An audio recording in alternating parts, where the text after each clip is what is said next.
Madam Speaker, I rise to offer some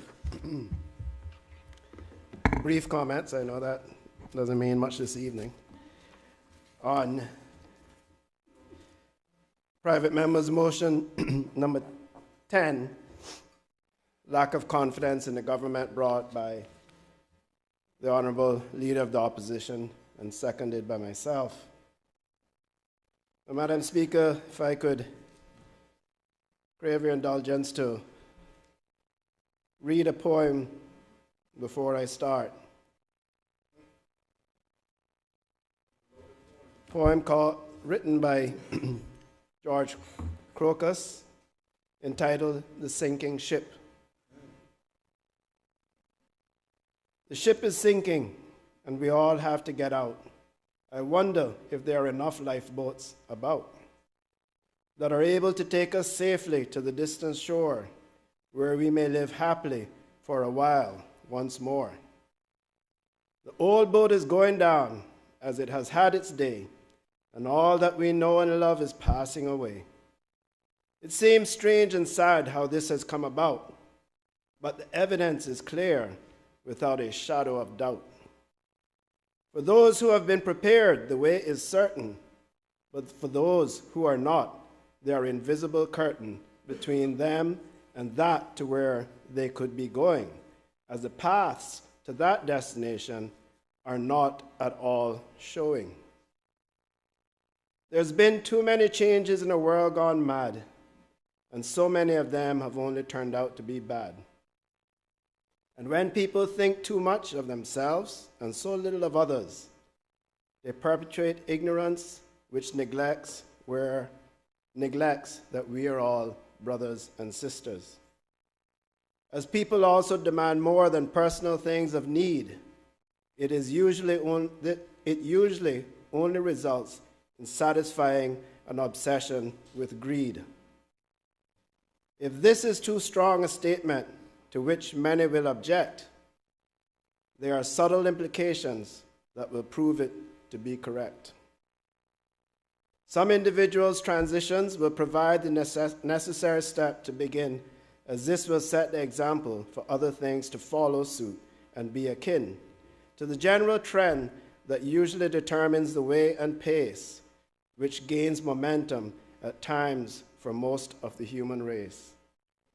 The system of nature existing must be maintained for survival, and this means that there will have to be quite a major revival.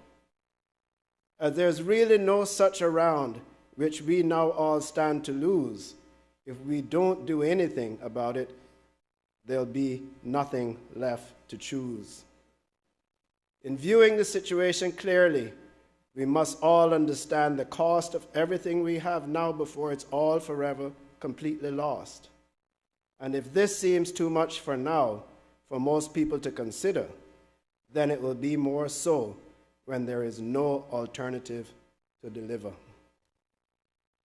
Madam Speaker, I will try, as I said, I will be brief, but I felt compelled as a seconder of this motion to say a few words and perhaps bring us back on course to the reason we are here tonight. Madam Speaker, this is a very difficult debate. Not because you disagree in Parliament means that, or politically, means that you dislike anyone in particular. For me, this is not personal.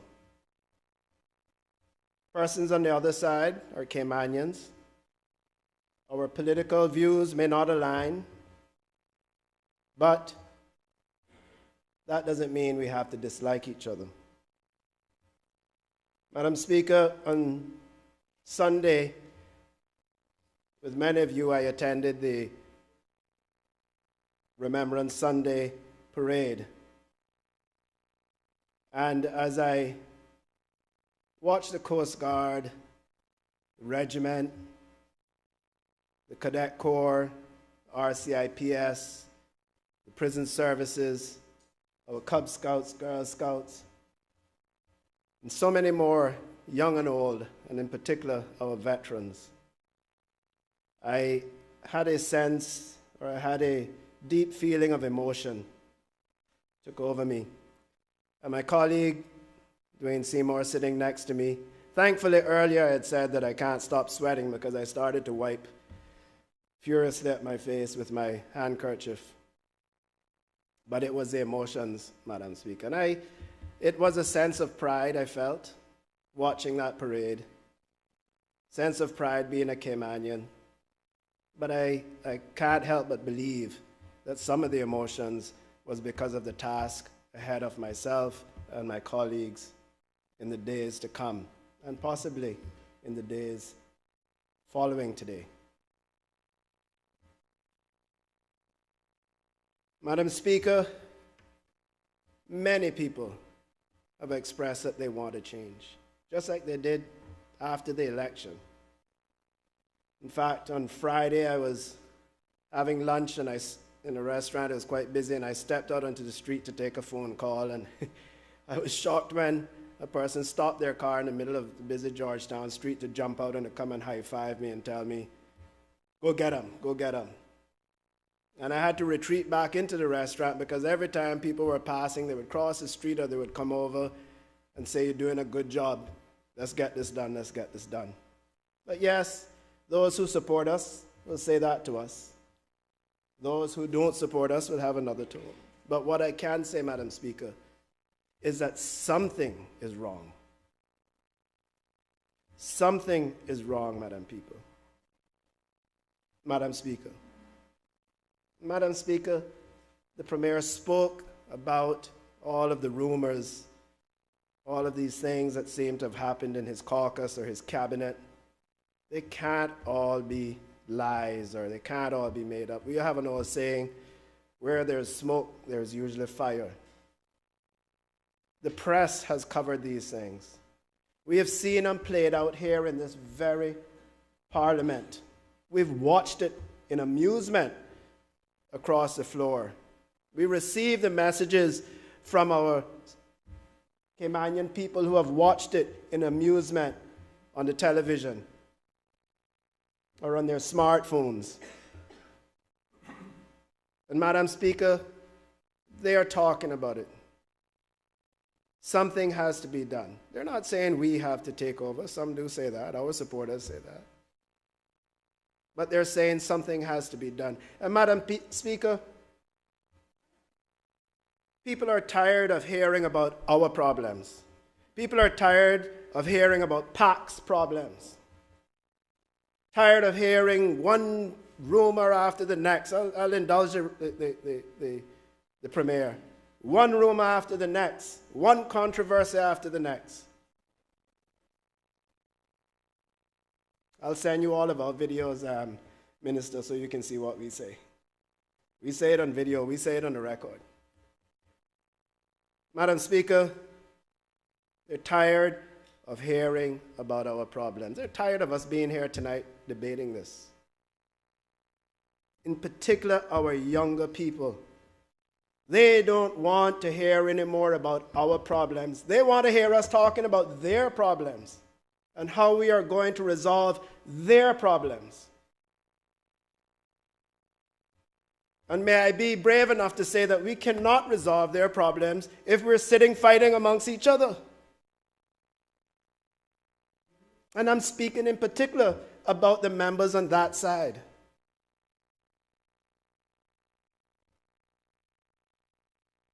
I can tell you right now the fights that the members on this side have is about who can pay for lunch or something to that effect. But I'm talking tonight about why we are here. And no, I'm not saying we were perfect. In the 8 years that I was in government, we had fights. We lost members as well. You heard our Premier at the time, member from Red Bay, Sir Alden, say he offered to resign on occasions. We were not perfect. But that's not what we are here to debate. We are here to debate that the country is in trouble and it needs a change. It needs help. Our people are crying for change, for help. Not saying they're crying for PPM. It's those on that side, Madam Speaker, that have to decide how that change is going to happen. If by some miracle they can come together and find a way to get us out of this constitutional crisis that we're facing at the moment with a 9-9 hung parliament, I will be happy. As long as they have settled their differences and they can go to work for the country in harmony, bring us a budget that will take us through the next year and a half until the elections, a budget that will help our people, a budget that will not put us in bankruptcy for years to come, a budget that they don't say, oh, we don't care about, it's not going to be our government that's going to have to deal with it in 2 or 4 or 6 years, a budget that serves the country for the future and serves the people for today. That is my wish. That is what we are debating tonight. Not what PPM did, what PPM didn't do. Not who was invited to what meeting, wasn't invited to what meeting. That's not what we're debating. The people deserves a budget that has been thoroughly thought through, that has been created based on consensus, on advice as to what is best for our people and for the future of this country. Not a budget, Madam Speaker, based on promises or threats, or promises and threats. That is not the way budgets are done. You don't go to one person and say, oh, if you support it, I give you something. And then go to the other person, well, that person wanted it, so I have to take it from you. It don't work like that. It doesn't work like that. What we are debating tonight is that are we willing to risk staying in this constitutional crisis that we're facing? Are we willing to risk not having a budget on December 31st? And for those who say that we may have rushed into this, that we are power hungry and all that sort of stuff, if we don't do it now, you want us to wait until December 31st when the country doesn't have a budget? Is that when we're supposed to do it? Or maybe December 24th, so we can all come out here and spend Christmas? Is that when we're supposed to do it? We are not playing politics. This is about the future of our country. My children, your children, our grandchildren.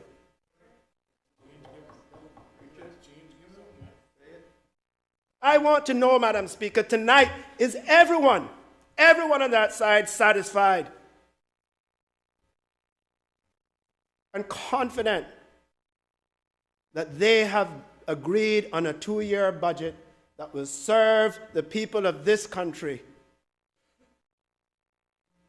that will serve in the best interest of our people today, our people 2, 4, 6 years down the road, because that is when that is when mistakes manifest themselves.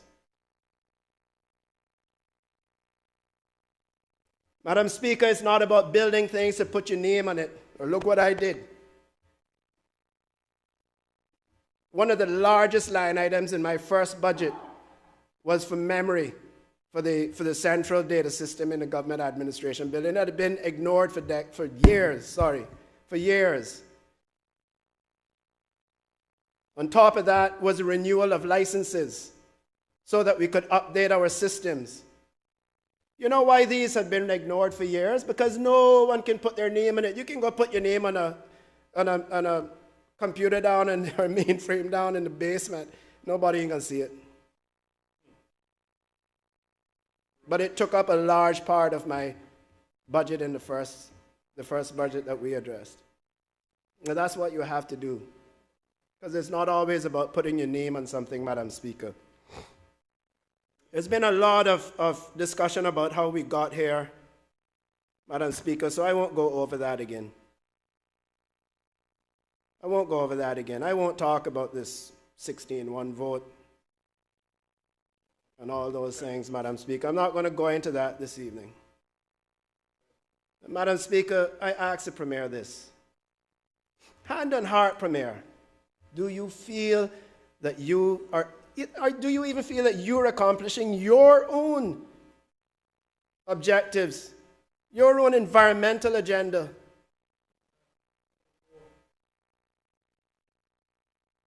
Because if that is why you're hanging on over there, that makes no sense, because you're not achieving those either. You're not achieving regen, you're not achieving the beach renourishment, you're not achieving the review of the National Development Plan, which is the foundation of all sustainability. It's the foundation of beach renourishment or beach protection or rising sea levels. It is the foundation of affordable housing, zoning. It is the foundation of infrastructure, roads, hospitals, the whole shebang. Talk about sustainability. You can't talk about it until you deal with the National Development Plan, which is 27 years old. Are you achieving your own agenda, Mr. Premier? These are the tough questions we have to ask ourselves. For other ministers, you got your thing. Is that a good thing? Does that suit the country, everyone? It can't be about me. You're sitting on our front bench, it's about we. You are representing the people of this country. You are the policy makers, the decision makers, the persons that are responsible for the future of our country and the betterment of our people. There's no we in that. There's no me in that. That is we and the entire population of this country and the future population of this country. That is your responsibility in the front. That is why you're sitting there. I do have to respond, Madam Speaker, to the Minister of Health, and I have to admire, I do admire her loyalty to the Premier. I do admire, but I have all the same questions for her. I have all the same questions for her. She talked about the economy growing and people benefiting. Agree with you 100%, but the economy is not growing and people are hurting. You said that there's a lot of lies. It is a lie that the member from Bordentown West is sitting over here now? Is it a lie that the member from Bordentown East is sitting over here now? Is it a lie that the member from West Bay West is sitting over here now? If it is, my eyes are deceiving me. But something is wrong. And do you know if it is a lie that other members have said to me, I really feel like walking over there? Because I can tell you, I know what they say to me. And I can tell you that you probably had a few days where you felt the same way.